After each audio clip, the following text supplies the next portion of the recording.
Hello and welcome to the Irish Film London podcast, your fortnightly catch-up on what's happening in the world of Irish film. Stay tuned for the latest Irish film news and interviews with some of the best names the Irish film industry has to offer. I'm Niamh Brannigan and I'm joined with Gerry Maguire. And in this week's episode, we'll be sharing a Q&A from our preview screening of Sinéad O'Shea's new documentary, Pray for Our Sinners, which took place on Wednesday evening at the Curzon in Soho. This was also hosted by the wonderful Annie Mac. But before we dive into the interview, let's catch up with what's been going on in the world of Irish film for the last couple of weeks. How was the Q&A, Gerry? I was raging I wasn't able to be there. How did it go? Yeah, it was really nice actually. We had a very engaged audience and a really kind of you can tell where people are really intrigued by the film when they start asking questions afterwards. So that was really nice. Yeah. It's always so nice when you don't have like a complete lull, you know, when you have people ready and waiting to ask questions and to really get into discussions about the film. But you know what? Like Sinead says this in the Q&A as well. Like she did the hometown premiere the night before in Navan, and actually the person who is hosting the Q&A asked everyone, you know, is there any questions, and nobody said anything. But I think it's because it was like a hometown thing, and apparently a lot of people did come up to her afterwards and ask her lots of questions, but they were all quite nervous about talking about themselves in a way because it's set in Navan. So that's so interesting. Yeah, that it's it's easier to be that kind of have that degree of separation to dive into things a bit more. That's so interesting. But yeah, so Pray for Our Sinners obviously came out this weekend along with a very different style of film, the new reboot of Evil Dead Rise, written and directed by Lee Cronin. They're both out this weekend, and I mean, Evil Dead Rise shouldn't have a problem because it has loads of press and it obviously has that following of horror fans and Evil Dead fans. But definitely would be brilliant for people to go and support Pray for Our Sinners. And go and see it in the big screen for sure. Yeah. But talking about going and seeing stuff in the big screen, I did go and see a press screening of Evil Dead Rise on Tuesday at 10 a.m. So you went to watch probably one of the goriest films of the year, like just after breakfast. It was a lot. I'm actually glad I didn't have any breakfast, to be honest. It wasn't planned. I just got up too late. I was like, oh crap, I can't have any breakfast. Whatever, it's fine. And I've never been more glad of having an empty stomach. It was wild. It did get to a point where there was so much blood that I actually just didn't see blood anymore. and I mean, I hadn't even had a coffee yet. It was a lot for 10 a.m. And then it was also weird coming out of the cinema into the daylight as well. Yeah. Oh wow. Imagine it. But I have to say it was brilliant. I loved it. I'm such a horror fan anyway, so I really, really did love it. I really feel like Lee stuck to the core of the Evil Dead franchise, but then also really put his own kind of fresh spin on it as well. So we're really trying to nail down Lee at the moment. He's obviously incredibly busy with the press of the film, but fingers crossed we can get him nailed down, because I'd love to chat to him about it. Because also as well, I wonder, is it so intimidating to come on to something like that's been going for so long, you know what I mean, to come on to like a franchise like that and still feel original, but also, you know, please all of the fans and the followers that have been there since the start. So it would be really, really interesting and good to get him on here for a chat. So fingers crossed we can do that for you guys. But we also had a few film trailer drops this week. Yes, there was a few fairly high profile Irish film trailer drops. I think all in the last week or so, if not before that. I think all in the last week.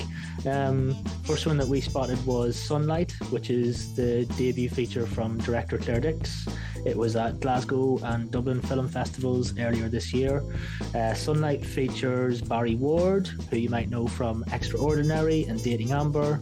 And it's got Liam Carney, who's best known for his roles in Braveheart and in The Commitments, and a really nice supporting act from Maureen Beatty from Outlander and Doctor Who. There's loads of other people in it, like, but I mean, so it's actually a really nice wee kind of Dublin-centric cast. Or, I mean, Barry's not from Dublin, but like, you know, it's just kind of set in North Dublin. It's just a feel-good film of sorts in that, like, it deals with some heavy subject matter, but does it in quite a light way. It's about a carer who spends one last day with his kind of friend and mentor before he dies.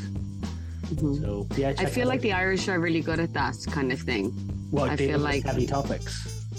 Dealing with heavy topics, but making it quite hilarious. Yeah, well, that's what we do, isn't it? We just like, we joke about our trauma. It's the only way to deal with it, Gerry. It's the only way to deal with it. We're all like generationally traumatized. And I was like, did you live through the Troubles? Did you? Yeah. Actually, there was an article out recently. I think it's been like 30 years since the film The Snapper. And it's kind of a reflection on what it looks like, what it would look like now, and it's so interesting. And I think actually it was actually so ahead of its time. Like, I was fortunate enough to be in the play revival here in Dublin, and even at the time, I remember in the rehearsal room, and also interestingly enough, at the same time while we were rehearsing the play, it was also the time of repeal as well in Dublin, in Ireland. So it was very loaded. There was kind of a lot. It was just a really, really big conversation. But like that, you know, yeah, I just don't know if it was done now, it would be such a different story. But one thing that I think everyone really took from it was just how brave the women are in it, and how kind of brazen they are, and how not ashamed, and all of that kind of stuff. But yeah, I think I might go back and watch it now. It's just it's such an interesting thing. Roddy Doyle, I think, was just so brilliant. Yeah, He's still alive. He is still very, very brilliant. Another film trailer that was dropped is The Miracle Club, the new film from Thaddeus O'Sullivan, who also directed Ordinary Decent Criminal.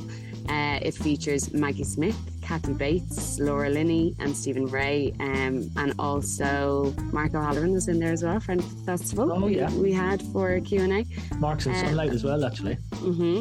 And it's about a group of women who go on a pilgrimage to Lourdes. Now, is this going to be a lot of fun? Yeah, of course it is. Is it going to be the most incredible piece of cinema you'll ever see?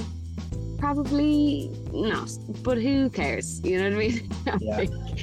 It's going to be a lot of fun.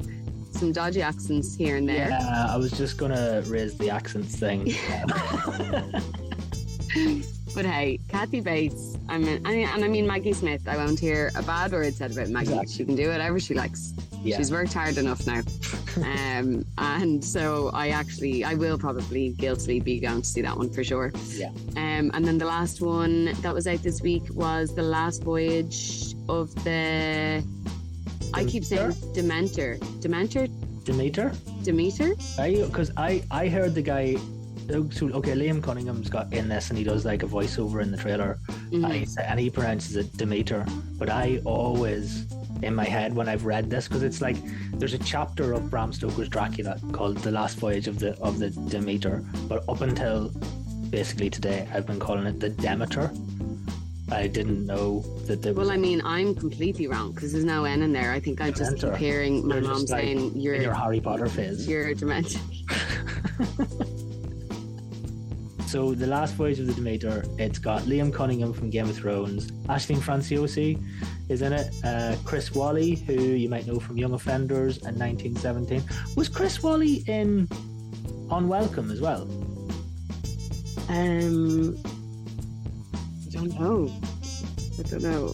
You need to laugh. I don't know. I'll look it up now. What are you asking me? Unwelcome. He was in Unwelcome. Well done. Yeah, I remember him. But yeah, and it looks like a really good sort of action horror, adventure-y thing, with a proper badass looking Dracula in it as well, which is pretty good. Yeah. No, that looks really fun and like a really nice kind of big spectacle.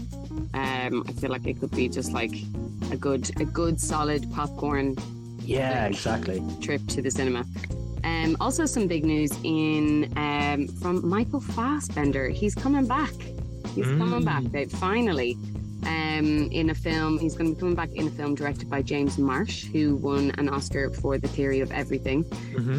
The film is Nightboat to Tangier, and it also features Donald Gleeson and Ruth Negga as well. So a really strong Irish cast there. Yeah. But how wild! Fassbender's been focusing on his driving career the last while. Yeah, imagine that. Imagine being like a famous Hollywood actor and just being like, yeah, I'm like one of the most popular, well-paid men in the world. But you know what I've always wanted to do is just to be a race car driver, and then actually going and being a race car driver for like 5 years. I mean, he's been driving for Porsche. Have you seen his YouTube? It's like the equivalent of me turning down an audition just to do my driving test. Like, it's just like that. Yeah, it's the exact same. Yeah. Exact same. But have you seen, like, he's got this massive YouTube series called I think it's Porsche that he drives for, and it's Porsche The Road to Le Mans, because he was training for the Le Mans 24-hour. I don't know. Yeah, it's like a massive, like, it's got millions of subscribers, and that's what he's been doing for like a few years. Wow. Racing cars and that's been his thing that's kept him like on camera, is the YouTube series. Oh my god. Fab. Yeah, no, I'm definitely going to give that a watch. That's cool.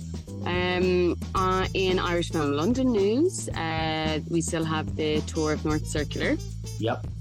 Dates on sale around the country right now, so that's coming up quite quickly actually.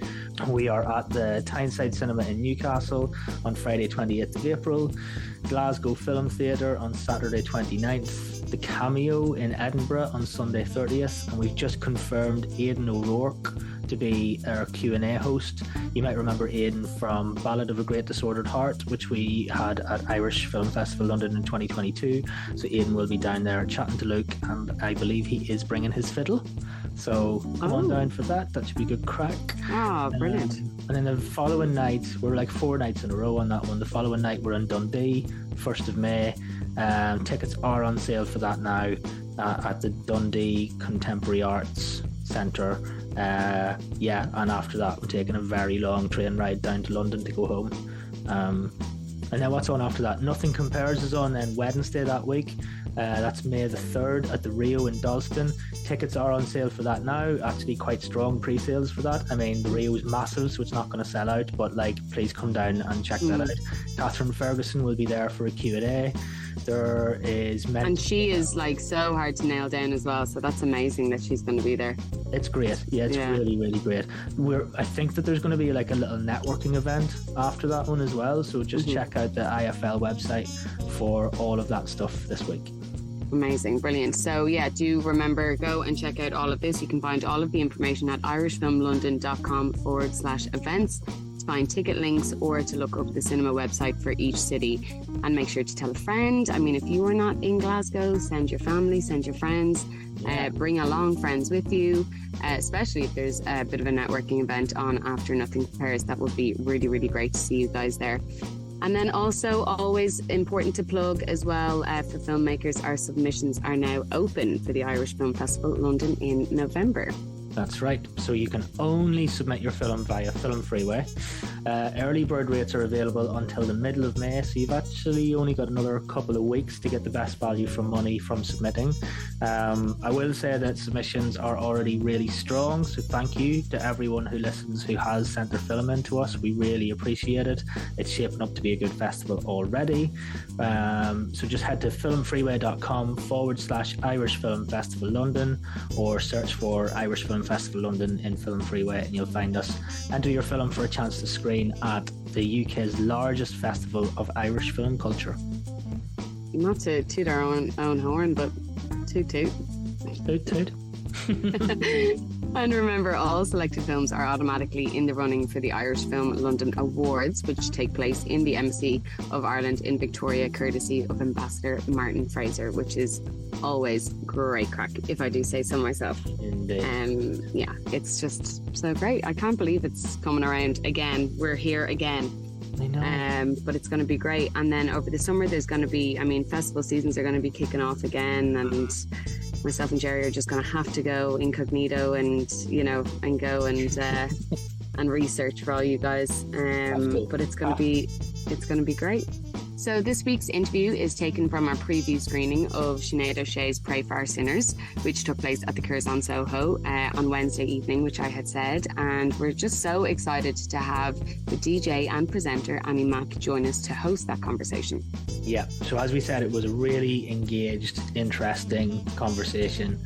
Probably worth mentioning, in this Q&A, they're obviously discussing the film with an audience that just watched it. So it makes a lot more sense to listen to this once you've watched the film too. Otherwise, you might get a little bit lost listening to people chatting about the characters from this documentary who are all part of the tapestry of resisting the status quo in Navan during the time that Sinead's film covers. But Pray for Our Sinners is out in the UK and Ireland today, Friday 21st of April. So as with our previous episodes, if you don't want to hear any spoilers, bookmark this podcast or pause at this point and come back to it after you've been to see it at a cinema near you. Otherwise, give it a whirl and enjoy the conversation. Definitely. And it's also worth giving people a content warning here too. This chat discusses topics which include institutional abuse, and specifically the topics of the mother and baby homes and corporal punishment. So just a little content warning for you guys there, but we really hope that you enjoy this episode, and we will see you very, very soon. Thanks, Gerry. Thanks, Niamh. If you're part of the regular Irish Film London audience or want to get more from your experience, consider joining our growing family of members for a range of exciting benefits. Irish Film London is a non-for-profit organisation. Our mission is to promote the best new Irish films to audiences all over the UK, and with the help of this podcast, the world. If you become a festival friend or a festival champion, you get perks like discounted tickets for films and events, free access to Irish Film from Home films, and invites to networking events and so much more. So check it out now. Another way of supporting IFL is heading over to our Ko-fi donation page, which you can find at ko-fi.com/IFL podcast, where you can chuck us the price of a cup of coffee, or even better, a pint. If you value what we do and think, I'd like to buy these guys a cup of coffee if I meet them, well, now you can.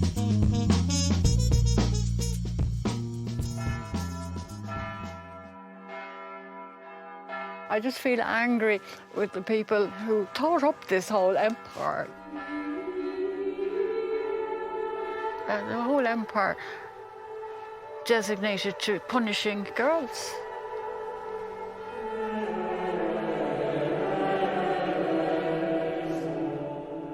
I want to tell a story about a small town, my hometown, which is in the middle of Ireland. It's a story about power and resistance.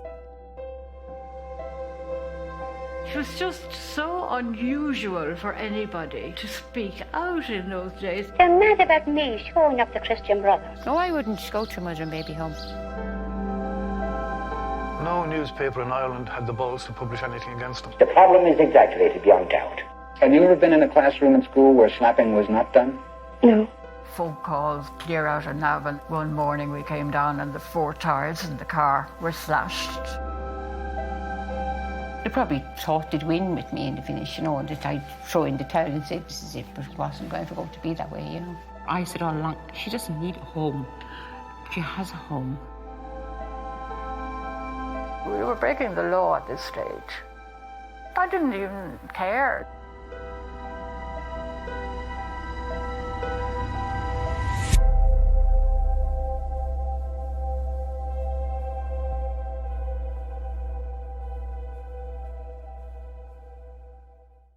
I think we should all give Sinead another round of applause for that, please. How are you watching that in the context of in the cinema? Like, how is it seeing it again and again? Do you get more from it every time? Maybe. Oh, I thought that was my phone. Thank God it was you. No one else. There's some things.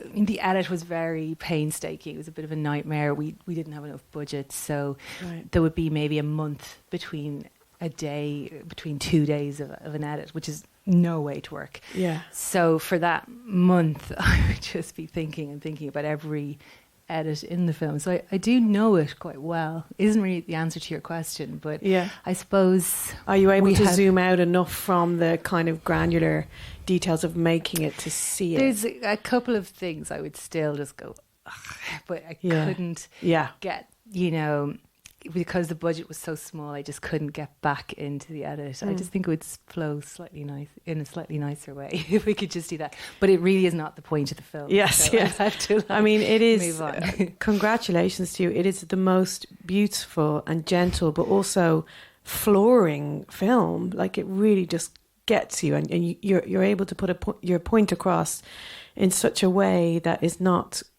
kind of forceful. It's just using real people and real stories, I suppose. Yeah, I guess the people are just so brilliant who are at the centre of it. So all you're trying to do is just capture that and honour them. Yeah, exactly. Honour them. So when was the first kind of spark of you thinking, I need to get my camera out? This could be something. This could be a documentary. Yeah, well, weirdly, I have actually very bad instincts about everything. Right. So this came to me and I was like, I don't know. So I'd started making something else. I'd made my first feature about a family in Derry. It was called A Mother Brings Her Son to Be Shot. And I was kind of thinking about what to do next. And I had started something else. And then, as I say, an old school friend said to me, you should have a look at Paddy Randall's and his career. She was the mayor of Navan at the time, and she was campaigning to get a bench erected in his honour, and that was like a whole saga without getting too indiscreet. So the bench was finally placed there, and she said, he did so much work in corporal punishment, you should look into it. And so I said, yeah, I'll do that. So I met Mary, and Mary, she's utterly charming. I think maybe a few of her friends are here, but she is so delightful, but she is also completely obsessed with deflecting any attention from herself. Yeah. So she told me lots about Paddy, and she was very excited for a film to be made about Paddy. Right. And so we kind of continued having nice chats for a few years.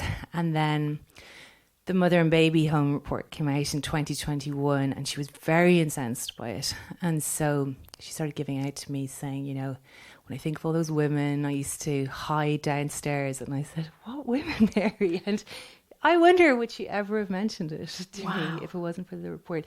And then slowly I began to realise, no, Mary is really central to this. Yeah. And this film, as magnificent as Paddy was, this film can't be just about Paddy. It has to be Paddy and Mary. And so, it moved from there. I mean, because she had helped people so profoundly, when I asked them if they'd like to participate, when she asked them, in fact, they just immediately said yes. Right, okay. Which is very rare in documentary too. Normally you're just cajoling people for kind of years or they go missing. But in this case, they said they'd love to do it straight away, and that's very unusual. So that she had their trust. Completely. Yeah. And so I was the very fortunate recipient of that. Yeah. How did you feel about, you mentioned it in the film, about going back to your hometown and this kind of anxiety of turning over stones and exposing secrets? I mean, I suppose, as you said, there's a kind of entrenched fear of rocking the boat, isn't there? And even just speaking out, we're allergic to it. So, just well done for you making this and putting this all together in such a succinct way. But how was the act of doing that?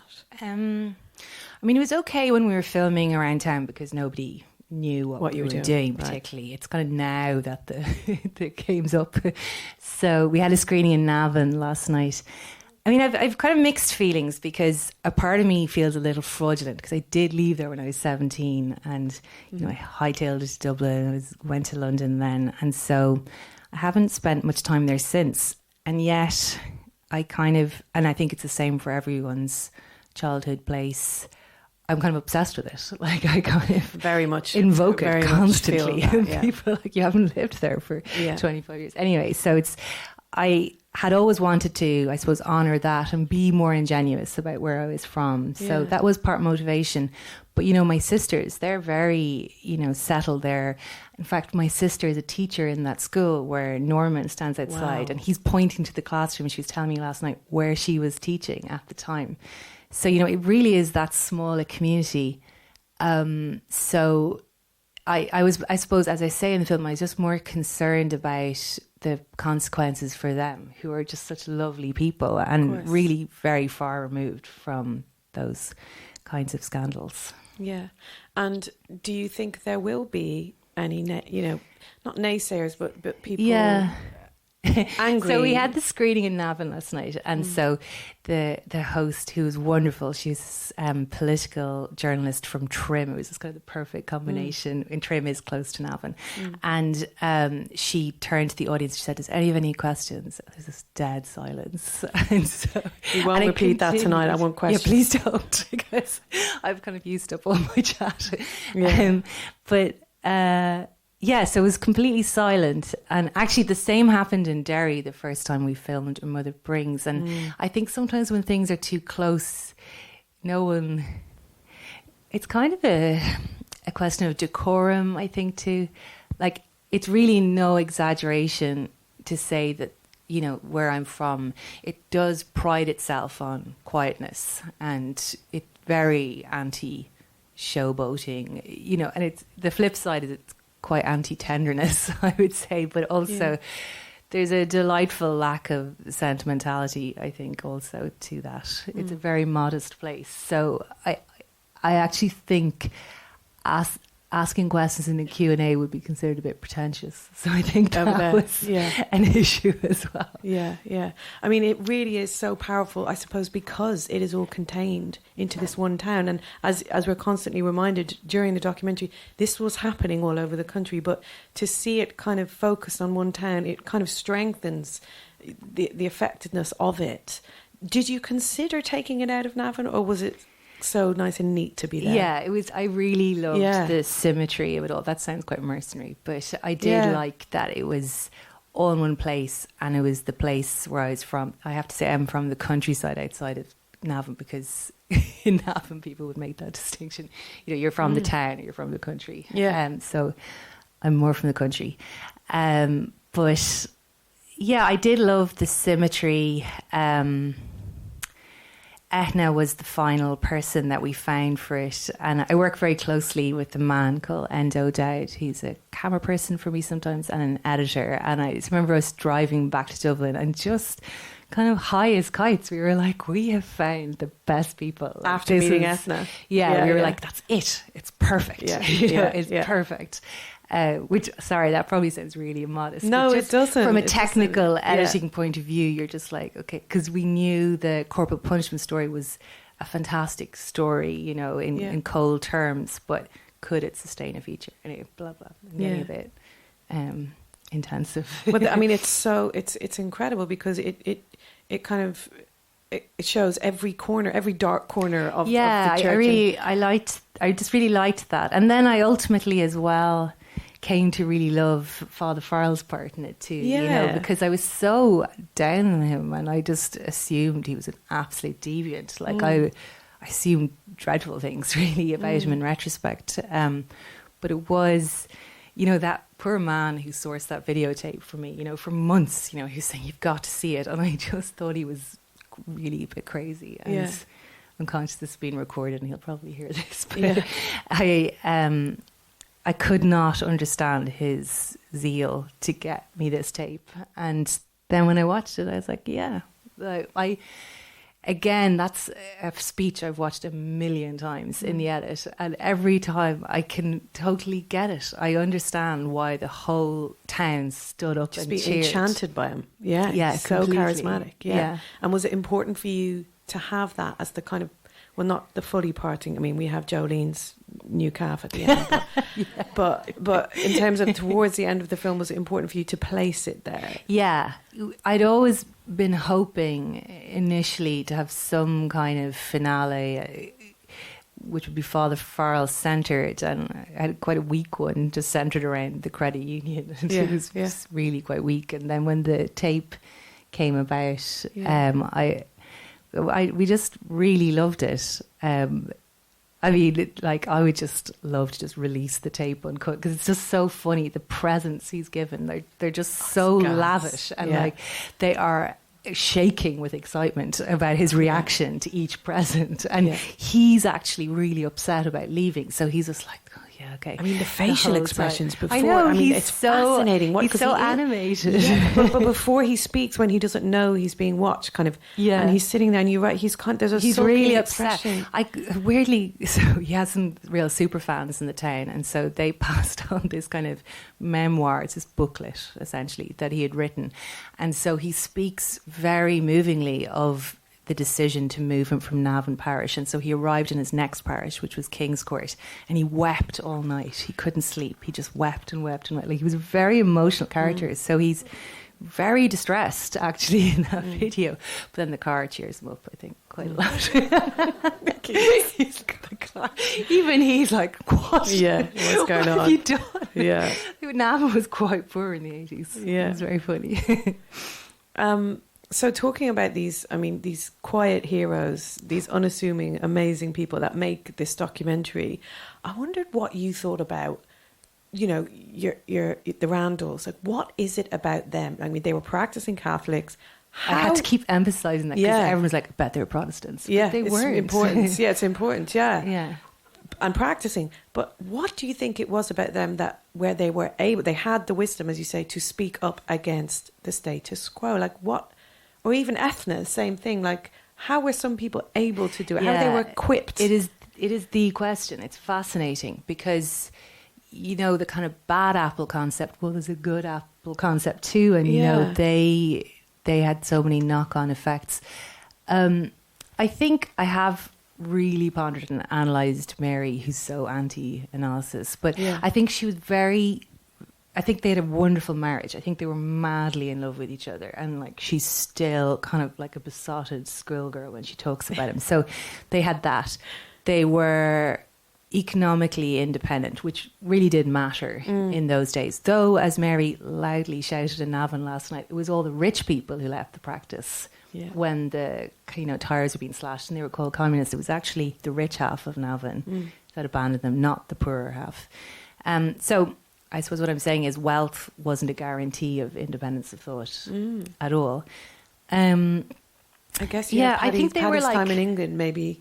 Paddy's time in England, certainly. Yeah. But I do think, maybe it sounds potentially a bit trite, but I do think their love for each other, they were so secure in that. And so that made them a duo, and like a team was always better than an individual.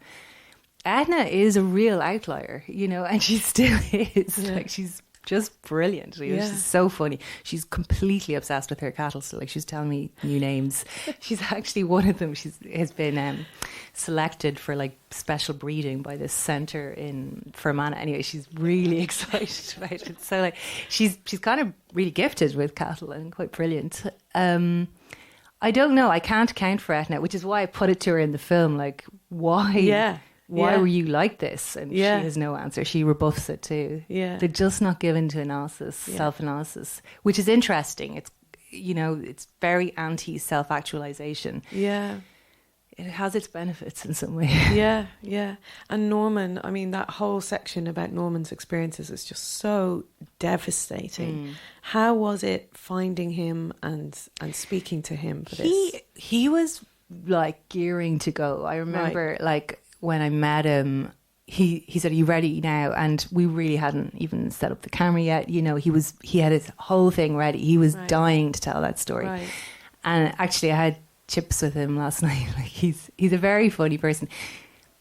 He's still, in a way, like this mischievous little boy. And I was kind of thinking, is it because it was so traumatic at that age, that he kind of stayed that little boy? Because he's just telling me long stories about like how he threw turpentine at sparrows in the town, just that like burned them or something. I was like, Norman, this is not a great story. But he's really he's actually full of kind of joie de vivre. I think particularly at the moment, one slightly happy consequence of the film, I think it's kind of quite affirmed him in a way. which is good. Yeah, validated his experiences completely, as well, and his mom as well. I know. I mean, she's not around. Actually, she's the one who really stood up as well, isn't she? Yeah, so brave, amazing, incredibly courageous. Well, Norman says in this film that he thinks it will be 100 years before the country changes, and I was interested in what you think of that, and also your opinions of this film. I mean, this really is change-making art. Like, do you hope that this can actually change things? I don't know. Does anything change anything? Like, maybe it'll all contribute to a culture. I suppose maybe, without sounding too didactic, that I think it's important to just be thinking or be conscious, I suppose. You know, I do think groupthink is quite dangerous, and, you know, that can occur within any ideology. I don't know. I mean, the church, it does control more than 90% of the primary and secondary school. It's shocking when that statistic comes crazy. up. And even though we all know it, it's kind of, when you see it written down, it's very shocking. No, it's shocking. And you have to be such a strategist now, in Dublin at least, where I live, to get your kid into a multi-denominational school. Like, you know, you have to be really tricksy about it. So that's not great. And, you know, as people say, you know, the church thinks quite long term. You know, this whole controversy over the National Maternity Hospital site, it's actually too long-winded to get into, but basically the lease will fall back to the church after 300 years, which is great as far as the church is concerned, because it does think quite long-term. So I suppose I think the church is going to church, but, like, you know, it's the state that we need to question. I don't think I am a very anti-Catholic person, and there's a lot within Catholicism I really admire and cherish, and I feel very grateful. There's a beautiful line where you talk about people losing their faith and that being a real loss. Oh, terrible. I think especially for the older generation. Yeah. But I'm actually more sceptical of the Irish state. I don't see the same devotion to its citizens, really, that is needed. Well, listen, I really hope it can change. Anyone who watches it, will be impossible not to be moved and kind of infuriated and enraged in a healthy way, I think. Yeah, hopefully. Thank you for making it. I'd like to put this to the floor if anyone has any questions. Seamus, halfway down. Do we have a microphone? We do. Yes. I'm quite pretentious, so I'll ask a question. Sorry, I didn't mean to silence everyone with that comment. Thank you so much for such a beautiful film. I also really loved all the moments of humour in it that really help, I suppose, with some really tough material. My question is just, has Mary seen the film, and what did she think of it when she watched it? Actually, no, she's seen it quite a few times. She saw a rough cut. But she sent me a really beautiful message this morning, actually. So she's at a screening last night, and she said she felt she had really seen it again for the first time. She's I have to say, she's really delighted with it, actually. It's very sweet. And yeah, no, she sent me a message. I was in the airport. She sent me a message saying she was crying thinking about it, but like in a happy way. It was really lovely. So yeah, I feel bad because I'm dragging around to all these radio shows in Ireland, and like she's quite old. How old is she? We were trying to figure that out. She's into her 80s. Yeah, she's 84. I feel bad because I know her friends here, but she really does not like her age being discussed. It's so strange because she's so substantial, but she like. So the Independent said she was 84 last week, and she's like, "How did they find out? Like, where did they get that number from?" And her other preoccupation is her hair, and I understand, you know, that you don't sometimes realize when you're being interviewed that you really are going to be on camera. Yeah. Anyway, so she's quite irritated with how many hair opportunities she's squandered, basically. I actually really get it. I think it's fair. I mean, and it's so lovely that you two were friends. I mean, you talk... Well, friends-ish. I don't know what... Sometimes I just wonder, does she hate me? Like, I just never leave her alone. She sends me beautiful messages, but... I think we can such a polite. No, but you have no idea how polite she is. Like she sends thank you cards to everyone. You know, she hears about people she barely knows who have promotions. She sends them congratulations. Like so, I can't read too much into those messages. Okay, is there any other questions? Stephen had a question. Stephen, hang on, there's a mic coming to you, Stephen. Sorry, I must have tread on anyone. Hi, congratulations, really devastating, brilliant film. But I wanted to know, when you started out making it, whether you thought that it would expand to cover quite such a massive territory. I mean, it's all obviously in Navan, but it sort of spirals out from corporal punishment to the mother and baby's homes, and then to this whole indictment of the theocracy. Yeah, it was quite organic, as I was saying. So first of all, it was the corporal punishment, and then Mary's revelation that, you know, she'd brought contraception to Navan, and I mean, she did a lot. Like, I'm still hearing new things, and I'm just going, God, you know, I could have put that in. But so it was, I guess it was just quite organic. It's interesting because it was such a small budget, and it was a really unpleasant experience in a lot of ways. But ironically, the way the film evolved was very good for it, content-wise, creatively. It was so stop-start. It did actually give us time to find out more things. So yeah, it was. I don't know if that answers your question. That's what I was going to ask you. Yeah, so I mean, documentaries, they can take a long time. Like the Derry one took 5 years, but the subjects, you know, they went missing for 2 years, so that was, you know, delayed things. But this one, we began in like spring 2021, and then finished completely. I submitted the final cut to Toronto in May 2022, so that's, by documentary standards, that's incredibly quick. As soon as I started filming, I'd been given development money, kind of a COVID relief scheme. And so I went to Screen Ireland, who had like the main film financing body. I don't know if this is a bit niche, this stuff, but anyway, I said, I have a good news story, you know, about the church and about Ireland. And they had this scheme where they would give you money straight away, but it's just a very small amount of money, but they'll give you the money in weeks. So that was how it was done so quickly. But it was made for €100,000, which really, really does not cover very many things. So you don't pay yourself, obviously, things like that. Can I ask about whether, you know, you mentioned that there was other things that you found out since. Has this made you want to do more on this topic? I mean, has there been a film that's really covered the mother and baby homes in a thorough way? Oh, did this go? Yeah. I think Philomena is actually a very good drama. Yeah. You know, sometimes it's easier to capture certain things in drama than in documentary. I do think Betty's presentation of what happened to her is so incredibly eloquent. You know, there's so few words, but it does tell us more than an awful lot. It tells us more than that report did, actually, you know, because that report omitted a lot of the women's testimonies.